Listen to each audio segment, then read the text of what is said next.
성령님 좋은 아침입니다. 이 시간 성령님을 초청합니다. 오늘도 내 안에 오셔서 하나님을 기쁘시게 해드릴 것을 소원하게 해주세요.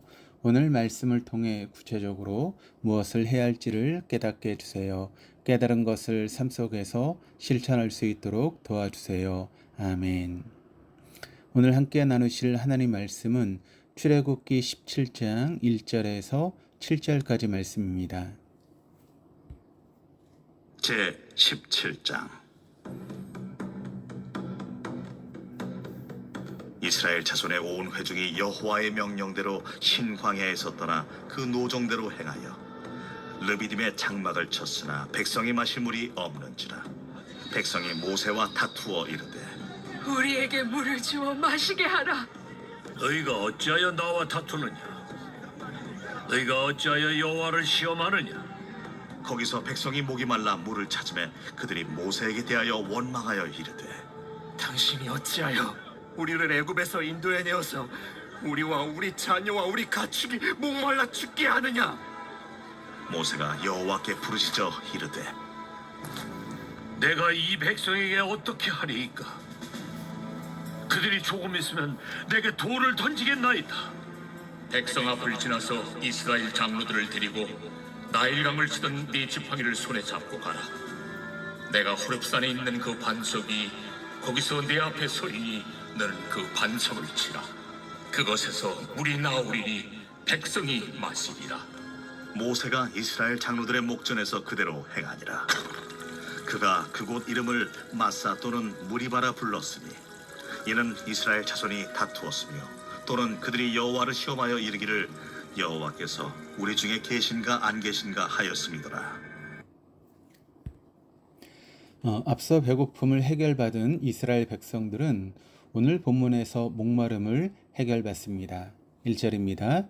이스라엘 자손의 온 회중이 여호와의 명령대로 신 광야에서 떠나 그 노정대로 향하여 르비딤의 장막을 쳤으나 백성이 마실 물이 없는지라. 이스라엘 백성들은 자신들에게 축복의 땅이었던 신광야를 떠났습니다. 신광야는 만나와 메추라기로 자신들의 배고픔을 해결받았던 곳입니다. 그래서 그들은 신광야를 떠나길 주저할 수 있습니다. 그러나 그들이 여호와의 명령대로 신광야를 떠났을 때 새로 장막을 친 르비딤에서도 여전히 만나가 내렸습니다.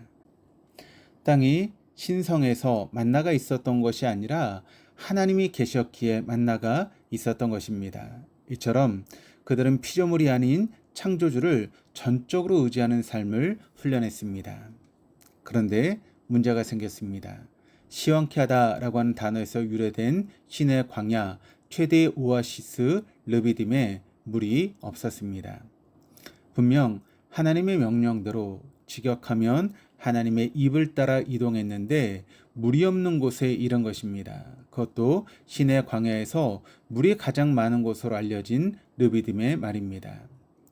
하나님을 따라 순종했는데 결핍을 경험한다면 어떻게 하시겠습니까? 그리고 하나님께서는 르비딤의 물이 메말라 있었음을 아셨을 텐데 왜 그들을 그곳으로 인도하셨을까요?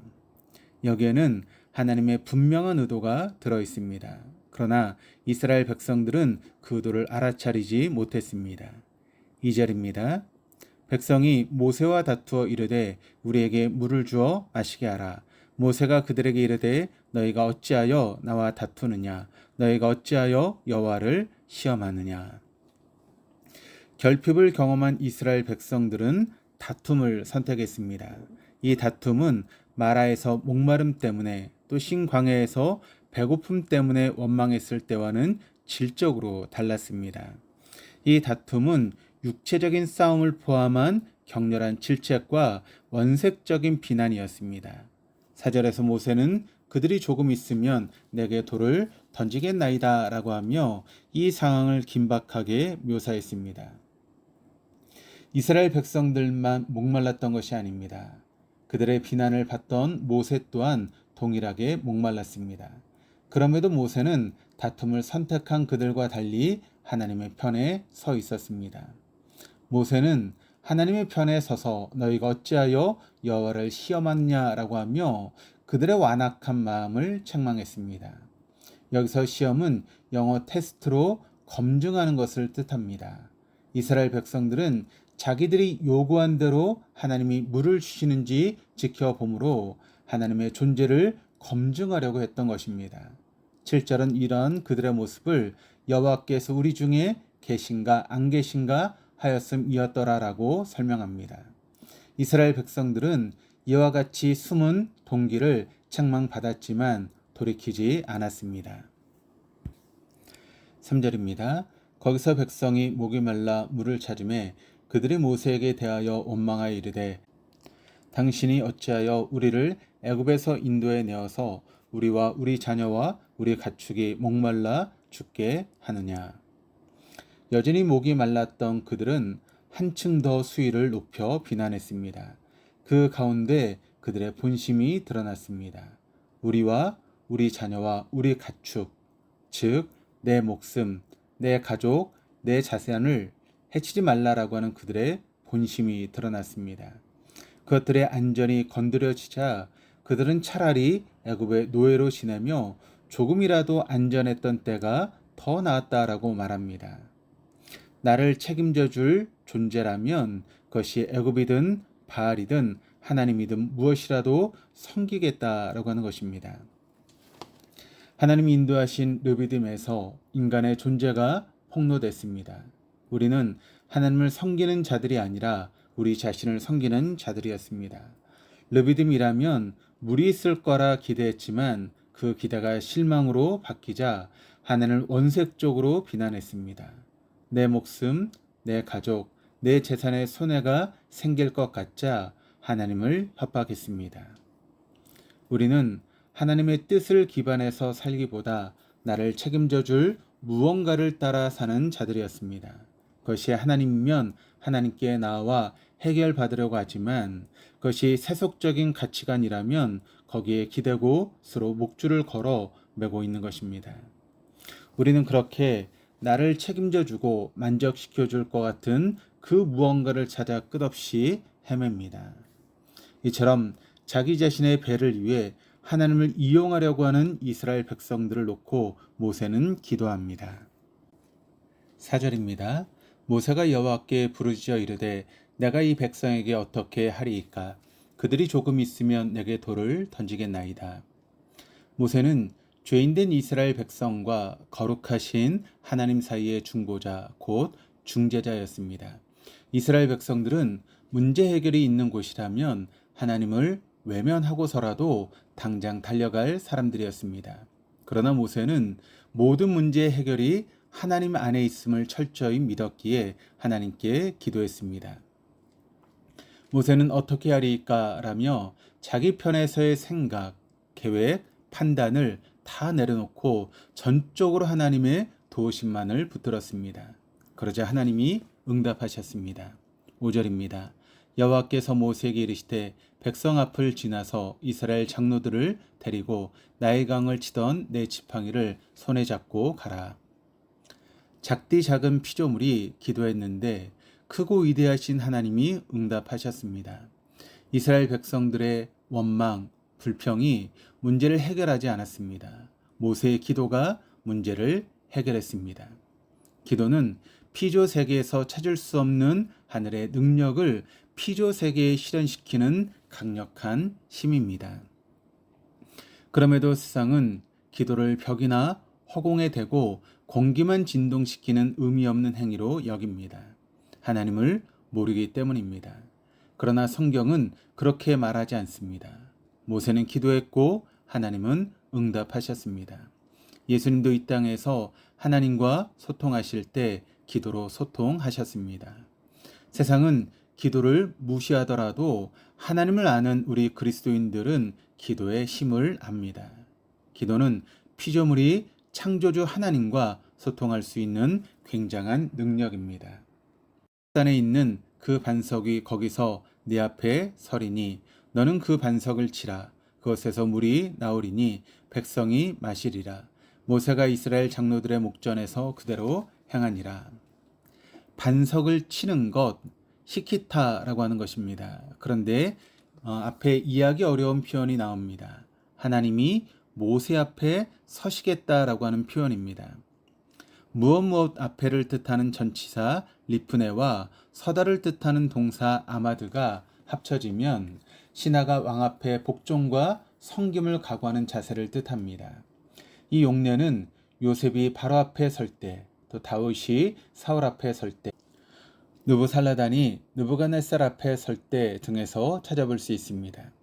그렇다면 모세가 하나님 앞에 서는 것은 쉬이 이해가 되지만 하나님께서 모세 앞에 섬김을 다짐하며 서신다라고 하는 장면은 이해하기 어렵습니다. 그리고 하나님은 자신이 서 계신 반석을 모세로 하여금 치라고 하십니다. 그리고 우리는 여기서 놀라운 사실을 발견합니다. 고린도전서 10장 4절입니다. 다 같은 신령한 음료를 마셨으니 이는 그들을 따르는 신령한 반석으로부터 마셨음에 그 반석은 곧 그리스도시라.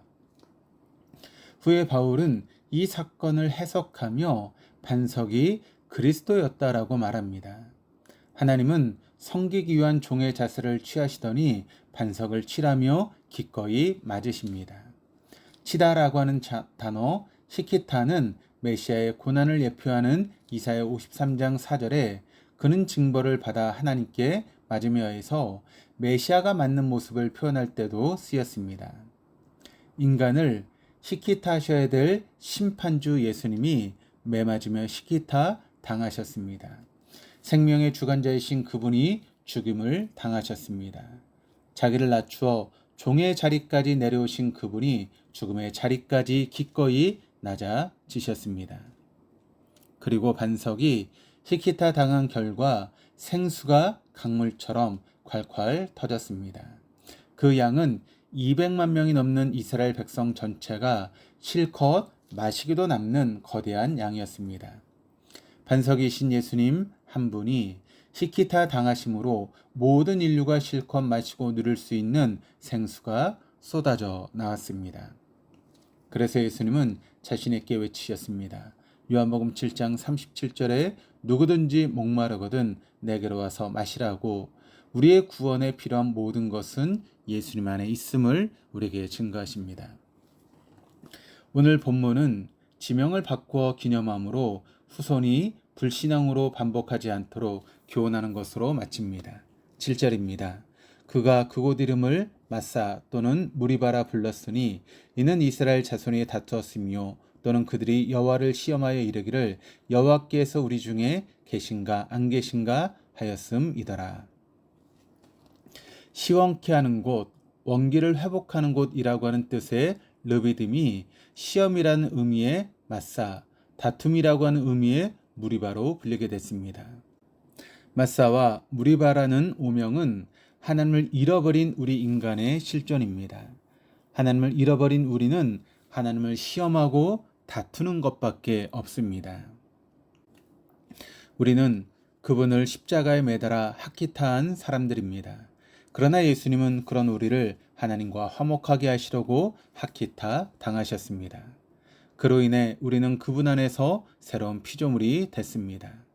마사와 무리바 되어 다투며 살 수밖에 없던 우리가 생수를 콸콸 쏟아내는 원래 지명 르비딤으로 회복됐습니다.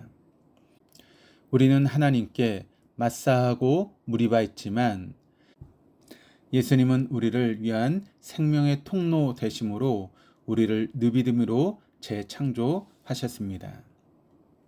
눈들어 이 사랑을 바라볼 때 비로소 우리는 하나님을 사랑하게 됩니다.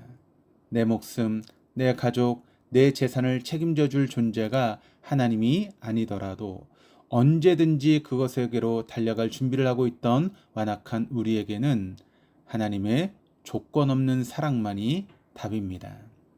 오늘 하루 마사와 무리바로 점철된 우리의 고된 삶이 반석 되신 그리스도로 말미암아 오명을 벗고 원래의 지명 르비딤으로 회복될 수 있는 귀한 시간 될 수 있기를 주님의 이름으로 축복합니다. 기도하시겠습니다. 우리를 잘 아시는 하나님, 우리의 완악한 민낯을 아시면서도 우리를 위해서 목숨을 내어주신 그 사랑을 기억합니다. 우리의 최선은 예수님을 히키타하는 것이었습니다. 그러나 예수님은 기꺼이 히키타 당하시고 우리에게 생명의 통로가 되어 주셨습니다. 오늘 하루 그 조건 없는 사랑을 향해 눈 맞출 때 맞서 무리바로 살던 우리 인생이 생수를 쏟아내는 느비듬으로 회복되게 하여 주시옵소서. 감사드리며 예수 그리스도 이름으로 기도드립니다. 아멘.